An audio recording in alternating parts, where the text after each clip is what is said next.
బాబాను అలా విసిరేయడం చూసి మేమందరం స్టన్ అయిపోయాం.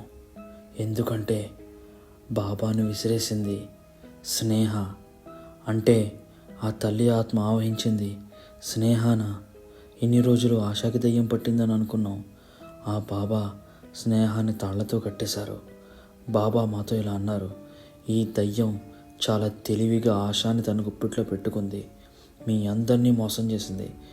బాబా అసలు ఈ దయ్యం స్నేహాన్ని ఎందుకు ఆవహించింది? బాబా స్నేహ తల మీద చెయ్యి పెట్టి, స్నేహ ప్రేమించిన వాడు ఈ ఆత్మను మోసం చేసి వెళ్ళిపోయాడు, తనను పెళ్లి చేసుకుంటానని నమ్మించి గోవా తీసుకొచ్చి చంపేశాడు. అప్పటికే ఈ ఆత్మ కడుపుతో ఉంది, అందువల్లే స్నేహాన్ని ఆవహించింది. ఇప్పుడు స్నేహాన్ని ప్రేమించిన వాడిని మనం కాపాడాలి.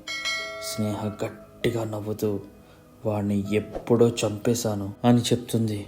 Next part coming tomorrow.